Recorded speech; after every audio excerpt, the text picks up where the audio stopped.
All right, hey guys, thanks for coming out so early here on Saturday. It's Saturday, yeah, okay. This is Justin. He works for Rdio. He's the engineering manager of the web team, and he is a UIUC alum, and very excited to be back here. He lives in San Francisco, as Rdio is also in San Francisco, and he is going to give a talk on building real websites. So thanks for coming.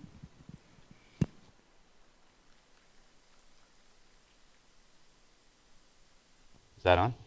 Is that working at all? Yeah, okay. Thanks for having me. So when I'm talking about building real websites, real is kind of a strong word. People don't think that there are fake websites. There are only websites. But what I'm talking about here is websites that are your idea, that are your startup, that are trying to solve a real problem, that are going to live longer than the people who are working on them are going to be working on them, that are going to be worked on by a team,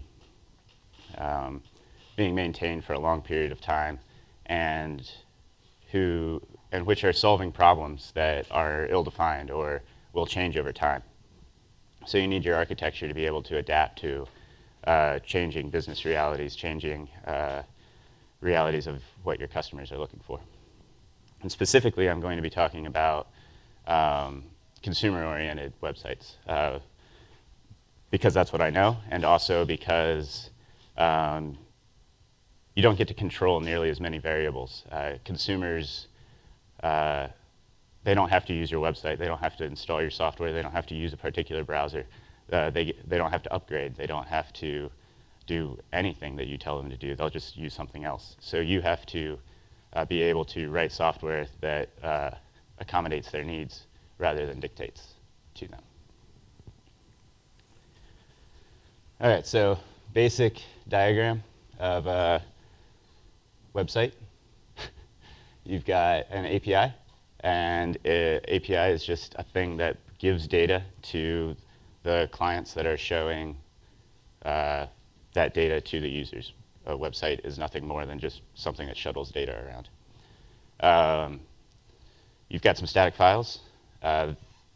For most websites, you need to get the code to the browsers before they can display anything, before they can make calls to the API or get any data, display it. iOS and Android are calling to the same API, but the code is side-loaded, so you don't need to worry about that as much. And then there's a bunch of business logic in the back that is responsible for taking all the data, munging it together, and giving it to your users. All right, so I kind of split this into two parts, doing it right, and then how you should actually do it. So the first part is on how is kind of the goal, the destination. So your back end, the buzzword now is service-oriented architecture. But basically, the goal is to have very small pieces that you can control and upgrade and deploy independently, and that talk to each other through well-defined APIs. So you've got the service-oriented architecture in the back end. You've got an API gateway in the front that just translates your client's API requests for data to the whatever language you're speaking between your services, so your services don't even know they're talking to clients, and they might not be. And you have a bunch of other things that are running against your services, and they all speak the same language. And it doesn't really matter if a client is requesting things, or you have some batch job that's requesting things, or a one-off guy in a console requesting things. So what's a service? Performs a single task. It doesn't care how data gets into it. It doesn't care how data is going to leave. All it cares is that it has gotten a request that has some parameters, and it's going to do some things and pass different data back. And I guess you could have a service that just passes back the same data, but it seems kind of silly. Some optional things. They should be able to be independently tested.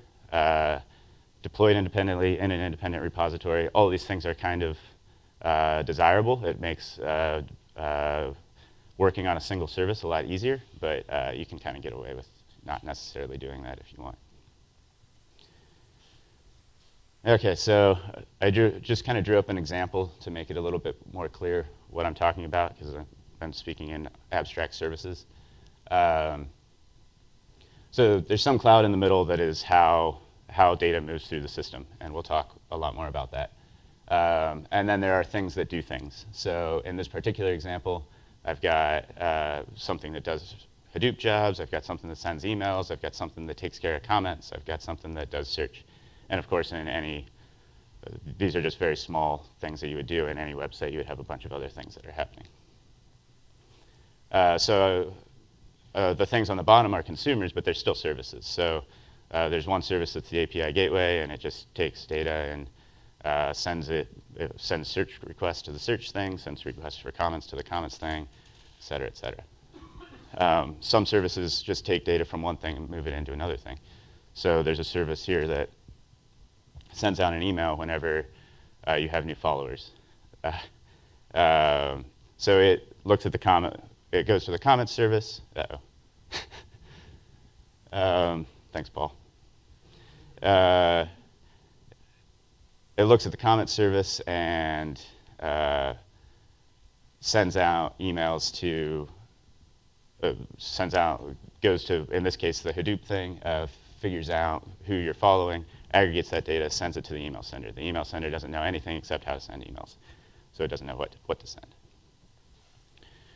All right. So what is an API gateway?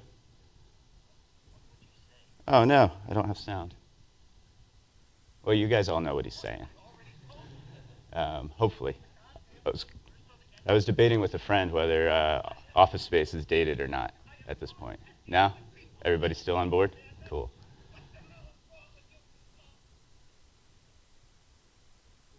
So yeah, all an API gateway does is take data from the clients and moves it to the backend services. Pretty simple. Take in form encoded data, send it to the various services by transforming it into whatever you've decided your services are going to speak, sends it to the appropriate subsystem and waits. Then once you get a response, encode it in JSON and send it back. You should probably use JSON rather than XML or some other thing. Just everybody understands it. It's kind of the lingua franca now. And also takes care of error codes and whatnot, because how you handle errors in your system is going to be a little bit different than how HTTP does it, so you got to pay attention to that. Going to go on a little tangent now and talk about JSON encoding advice. So there's some data types that aren't specified very well in JSON because it's based on JavaScript. Dates, just encode them as ISO 8601 strings. Another seemingly pretty good option is Unix timestamps, but it will break down as soon as you need to deal with time zones properly. Wrap lists and metadata objects. So maybe at first you don't think that your list you'll need to know anything more about your list, but eventually you will. And it's nice to have every representation of a list have data about what that list is. Whether it's the total number of things in that list, the slice of the data you're actually looking at, or like another object that's associated with it, like a user if you're trying to look at their followers or something like that. Lots of clients can't do math. JavaScript in particular can't do math, at least not accurately. And so if you're doing anything with money, do it on the server side, and encode those things as strings and send them down with the appropriate currency attached in a nice little envelope. Everything should be UTF-8. Modern languages are pretty good at supporting UTF-8, but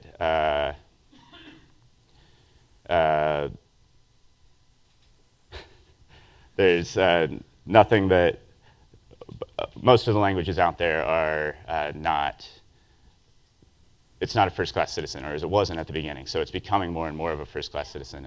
This is a big thing between Python 2 and Python 3. Java's had its own pains in this. Ruby still is having pains with this. Everything should be UTF-8, and you'll have to pay attention to it if you're using one of these languages that it hasn't gone fully UTF-8. When you're writing your source code, it should be UTF-8. When you're writing your HTML, you should have UTF-8 tags in it with the appropriate headers. Your JSON should be UTF-8. Every time you open a file, you should make sure you're opening it in UTF-8 mode.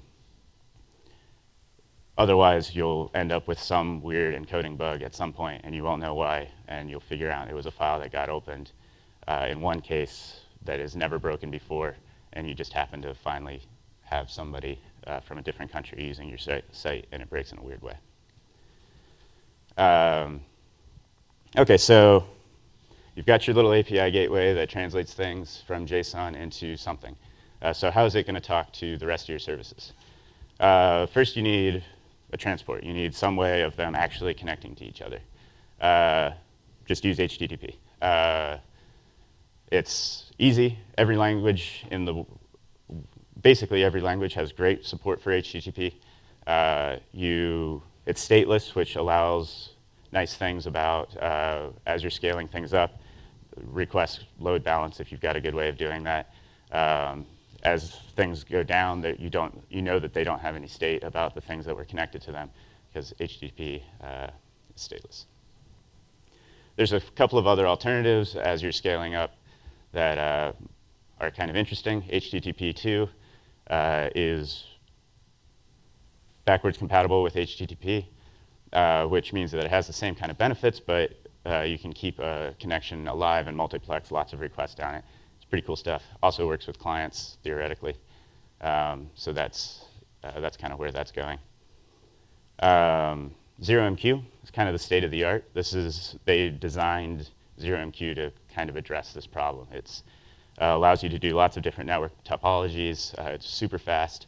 Does all sorts of queuing, reconnect, retry logic, and whatnot. But it's complicated. You have to learn it. You have to understand how it works. So just use HTTP. Thrift. I have Thrift a little bit separated because it's capable of doing this on its own. Thrift is a system for doing exactly this, for having services talk to each other. And it's open source from Facebook. And it abstracts away. So it implements transports. It can talk on whatever transport you want. So it can use HTTP, or you can use its own built-in thing.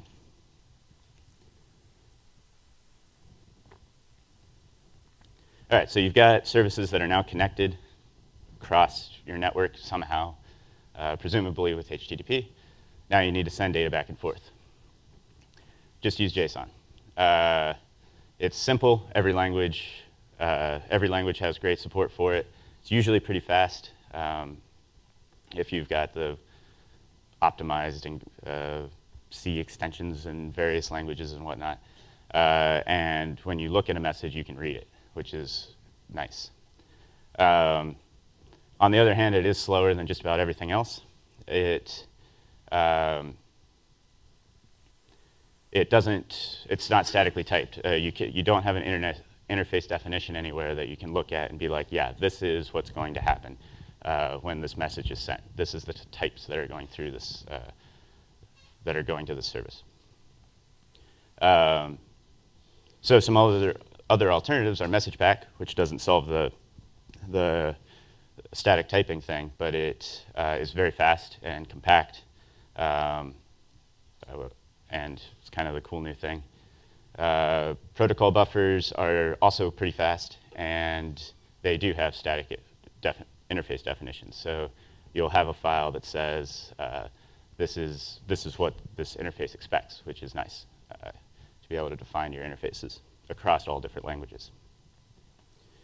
The downside of that, obviously, is that it needs to compile into something.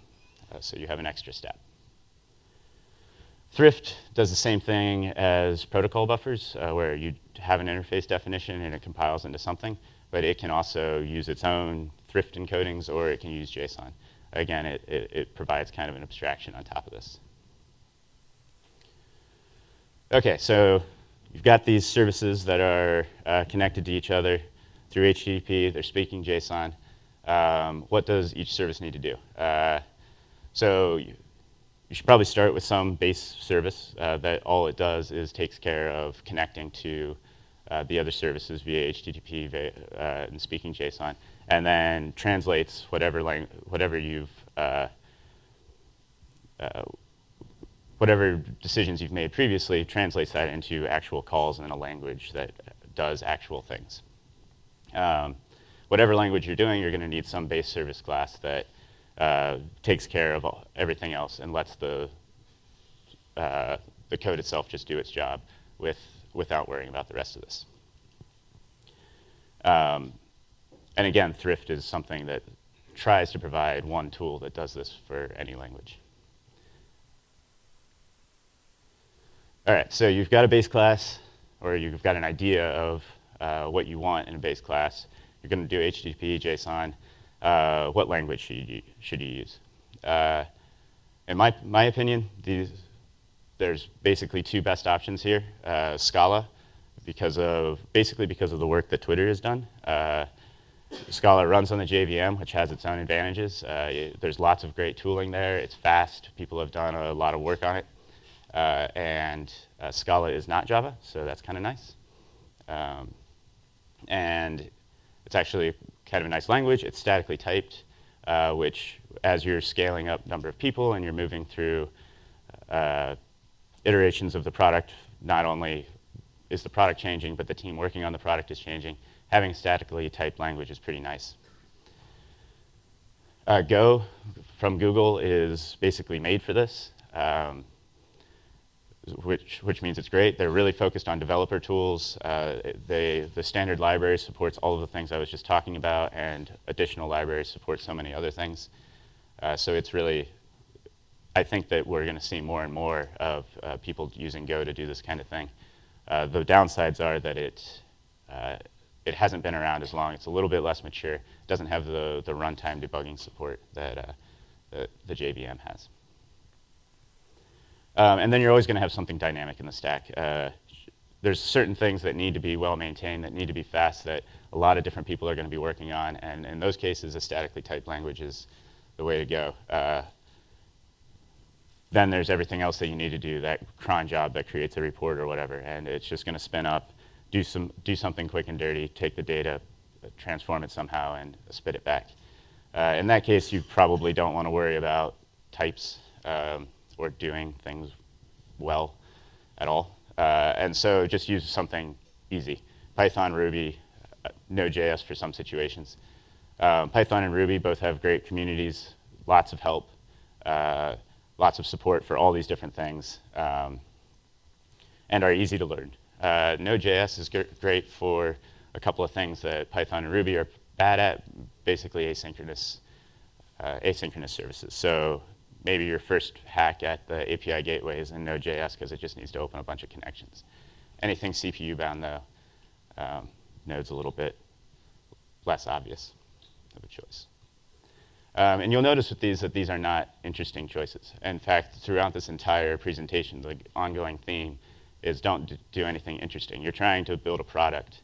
You're not trying to write a CS paper. You're trying to get something done that works, and that when things aren't working, you have a whole community to fall back to.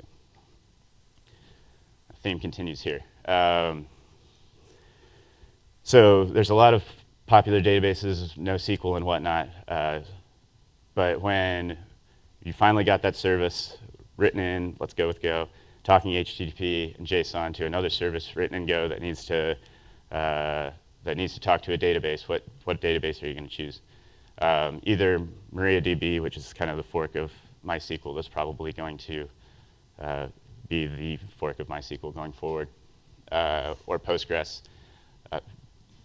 They're relational, so as your problem set changes, remember you don't know, you've got this idea, you're trying to build this website, but you know it's going to change over time.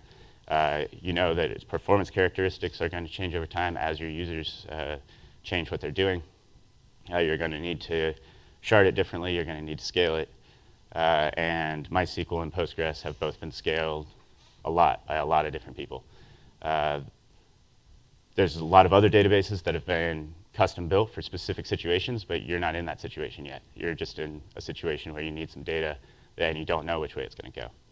So use a SQL database, or use a relational database. Even the big players that have done a lot of these more interesting databases have huge SQL installations for the most part to do just regular stuff. And then on top of that, the best way, and at least in the short term, to scale is just to put an in-memory database in front of your relational database. Memcache is kind of the standard choice here, but in my opinion, Redis gives you a lot more flexibility and all of the benefits. Does the same thing that Memcache does, is persistent, and can do a lot of data structure manipulations too, which is super cool. All right, so you've got a database, you've got services speaking to it, HTTP, JSON, they're getting data, they're starting to move things around. Now you need to actually run them on a server. So deployment. Deployment is hard and not very gratifying.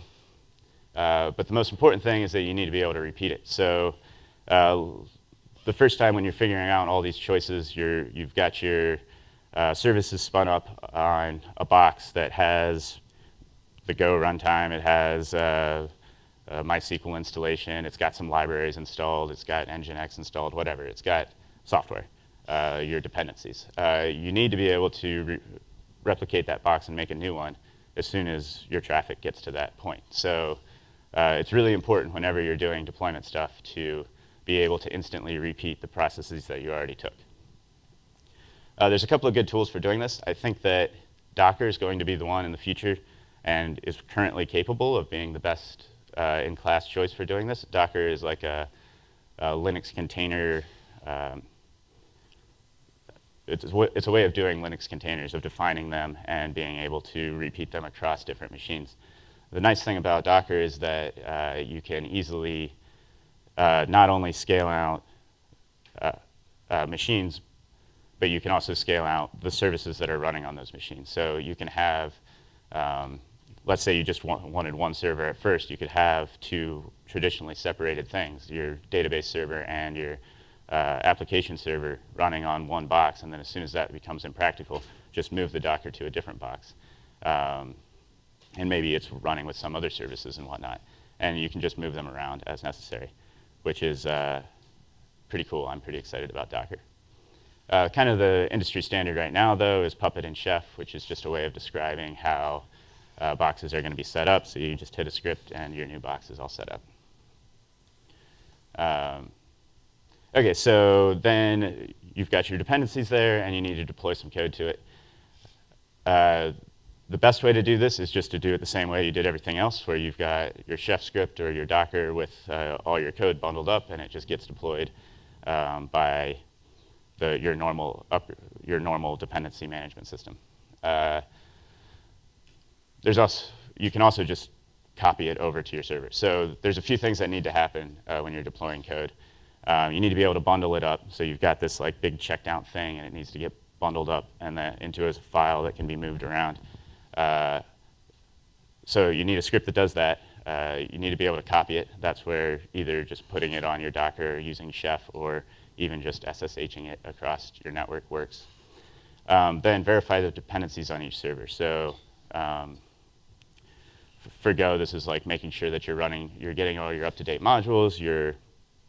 In Python, it's making sure you've got your eggs, Ruby, gems, and just making sure that everything's ready to actually run. Replacing the old code. I've got an asterisk there because when you're replacing JavaScript files, you need to make sure that clients that are currently requesting things are going to be still requesting things as you're copying them over. So you got to version them and make sure that you're not removing the old versions as you're deploying. So just copying it to a big bin somewhere where all of your files that have ever existed are until you have to clean them up. And then you restart. Usually you can do this gracefully to allow any outstanding connections to finish. You restart and it loads the new code into memory and you're good to go. All right, so you've got some services deployed on a server. They're speaking HTTP, JSON. They've got a database. And now, all of a sudden, you need 2 databases because you're out of room on your first one. So you add another database, and then you need to tell every service that that you have a new database to talk to. The way that people end up doing this most of the time is through config files. That's sad because configuration files get loaded into memory when you start your services, so they are not changeable at runtime. So you have to redeploy, and that's very painful. Redeploy the world just to talk to a new database box. That means you can't elastically go up and down as demand changes. Kind of the standard, the tool that is built to fix this is Zookeeper. And Zookeeper keeps small amounts of configuration data in memory and informs consumers when it changes. So instead of having a configuration file, you just connect to, when you start up, you just connect to Zookeeper. Say, I'm interested in connecting to these databases, connects to the databases, and when those database configurations change, let's say one goes down, let's say you add one, it's informed of that and just starts connecting to those different machines. It's pretty slick, but Zookeeper's a pain, so that's why people take a little while to get there. Something that I'm pretty excited about is Doozer, but unfortunately it doesn't seem to be maintained anymore. It works. Hopefully the community will take it, but it does kind of the same thing as Doozer, or as a Zookeeper, except it's written in Go and is a little smaller. Okay, so you're actually running things now. You can scale things up and down. You've got databases.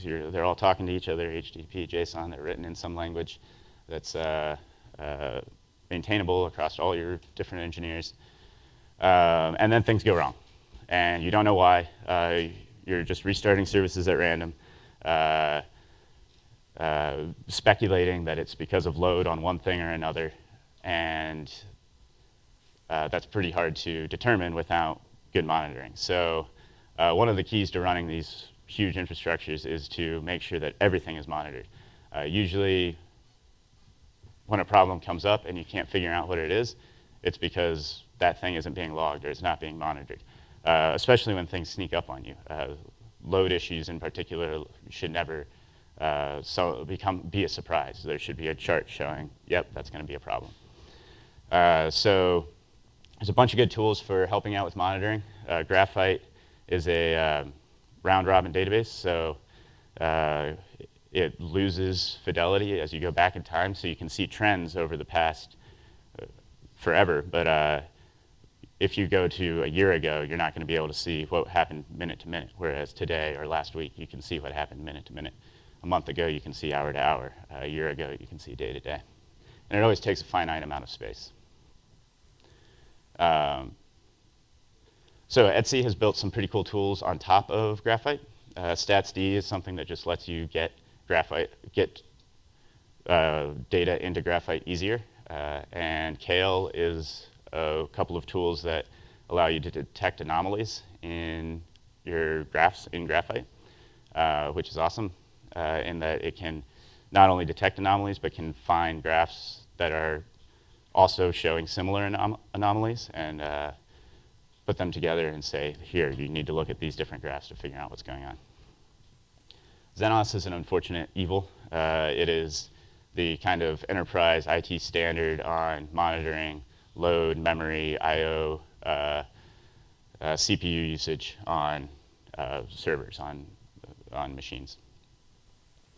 If you chose to go with Scala, Twitter's got some pretty interesting things on doing actual tracing and debugging through service stacks. Zipkin and Ostrich, I actually forget which is which right now, but they're based on some cool work that Google did that they open sourced, or they didn't open source, they wrote papers about, and Twitter open sourced their tools for doing that kind of tracing through a large infrastructure in Scala. I have a call out to Snorkel here. Snorkel is Scuba, open source Scuba, not clone, but trying to accomplish the same thing. Scuba is a tool that Facebook uses to take small amounts of data, sampled data, and figuring out how it's behaving. So you run an experiment, you look at how the data's changed over the past week, you compare it, you do statistical analysis on it, which allows you to see, when you do something, how things changed. Somebody at Rdio helped write Snorkel and is continuing to help write Snorkel even though he's moved on from Rdio. So we're pretty happy with that. PagerDuty is an unfortunate reality. When something goes wrong, use PagerDuty and it'll call somebody to come and fix it. Okay, so you've got this whole back end. It's monitored. It's talking to data. It's sending data somewhere. And now you need something to consume the data. A web front end is one pretty good option, and the option that I'm talking about here. It's pretty hard to write maintainable front end code.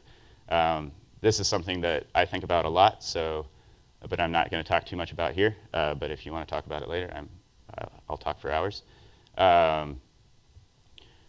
So JavaScript and the browser are just terrible platforms for writing maintainable code. All those reasons I said to choose a static language in the first place also would apply to the browser if it was possible. You've got this totally unstructured application framework that also fails late. So it's basically, it's really difficult for a group of people to work on a JavaScript code base and not break everything every time they do anything. So it takes a lot of discipline. So some tips there. Use a library that provides structure. So Angular is great. Google's done a great job with that. It relies entirely on dependency injection. So you can test your stuff and nothing can touch anything that it doesn't know about, which is great for avoiding that kind of unstructured sprawl of code that's most front ends. Angular takes a lot to learn. It's complicated. So if you just want to get something up, Backbone.js provides a little bit of structure without dictating how you do everything. When you're deploying a front end, once you've got this nice maintainable front end built, make sure that you're always concatenating all your assets together. This is just kind of boring speed optimization type things. Concatenate all your JavaScript assets together, minify them, version them, usually by MD5, so that you can cache them client side and through CDNs as long as necessary. And also optimize your images. So UIs have little images all over them. Make sure that you're either doing, data URIs in CSS are probably the best, I think are the best way to do that, so that you just have one request, you get all of your assets down in one request. You probably want to use a task management tool, something that just goes through and does all of these things in a repeatable way. So if you need to run tests, if you need to bundle your JavaScript, if you need to bundle your images, you have a task management tool that does that for you, like a makefile is fine. So I've got some tools here that I think are the best for this kind of thing. Grunt is that task management system. It's terrible. It's really bad. But it's, for some reason, the community has latched onto it. So it's got all sorts of community support and modules and whatnot to make your life easier.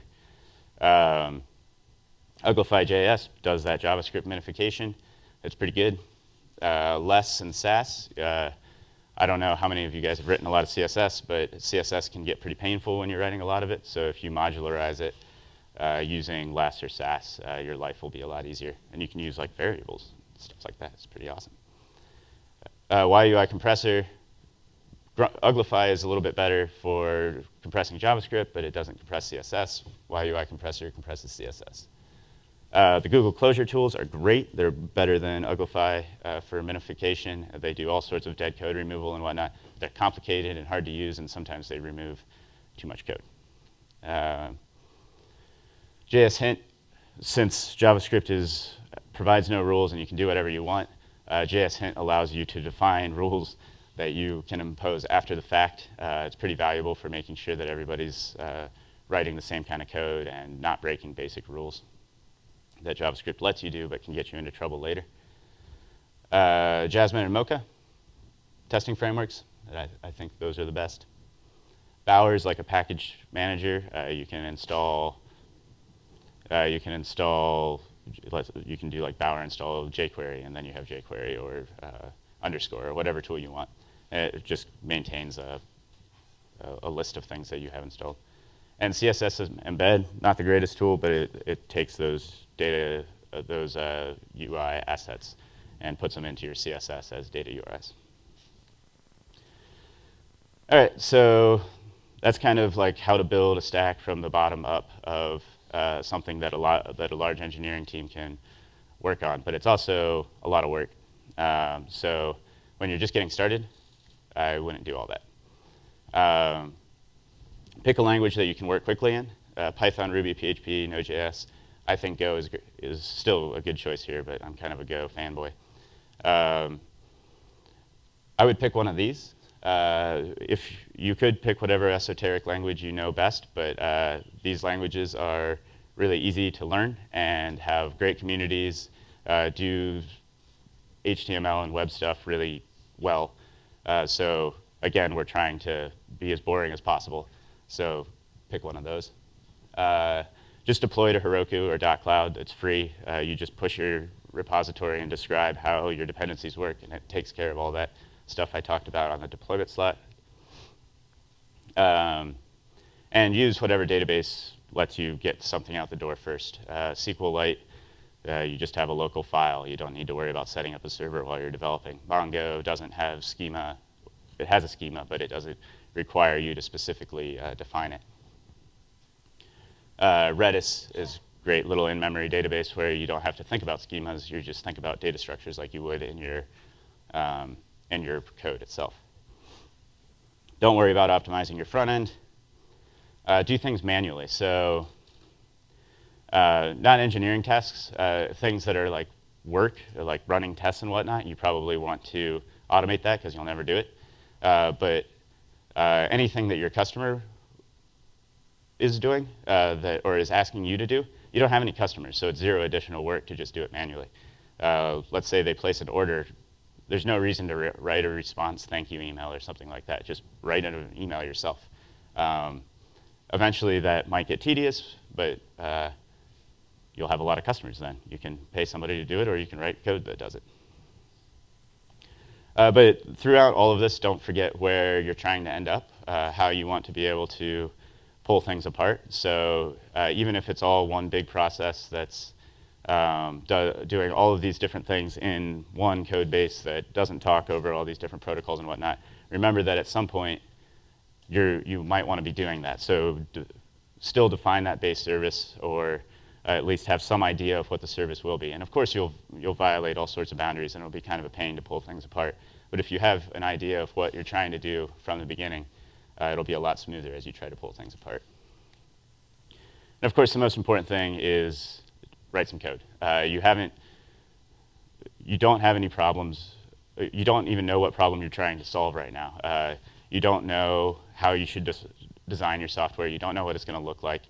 You don't know who your customers are. So just write some code and see what happens. Thanks.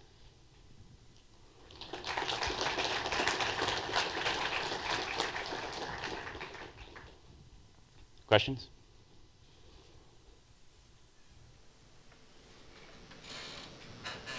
A few slides ago, you had an asterisk on one of the, yeah. What was that? Oh, it's complicated. So use with caution.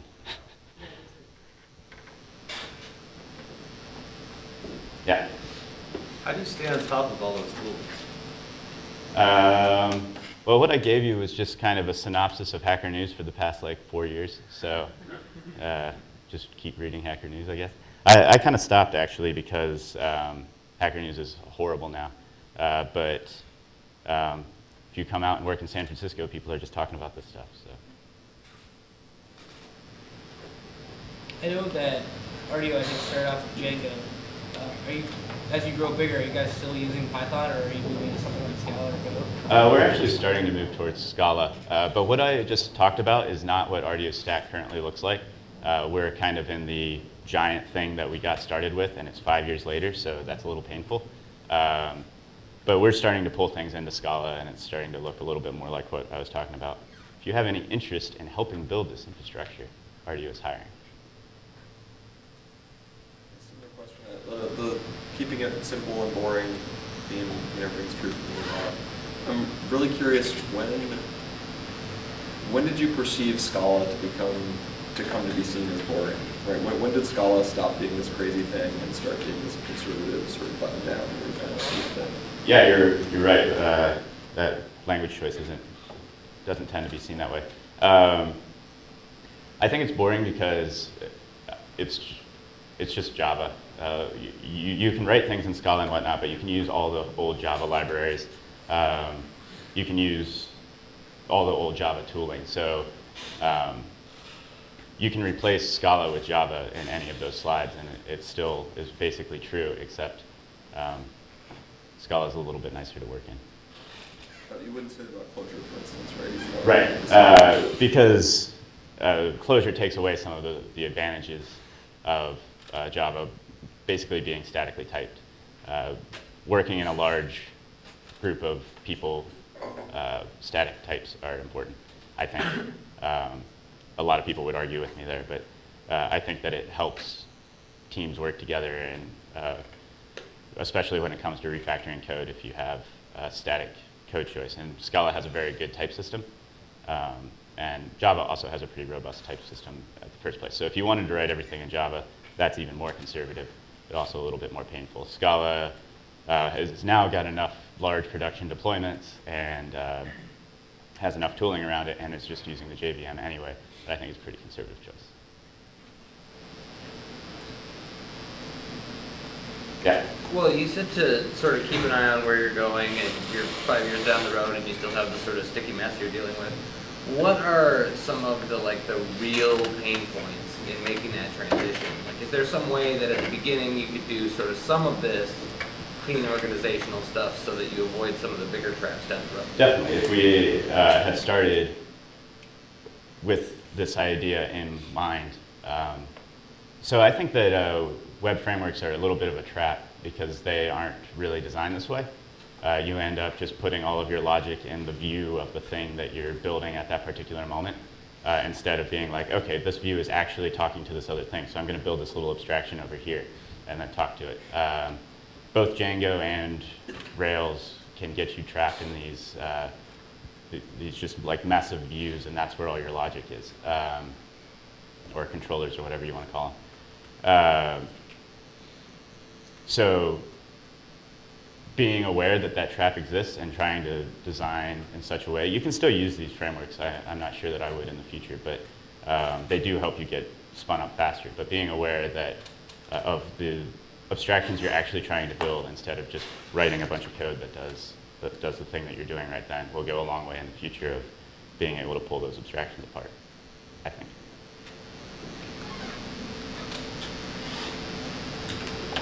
Anybody else?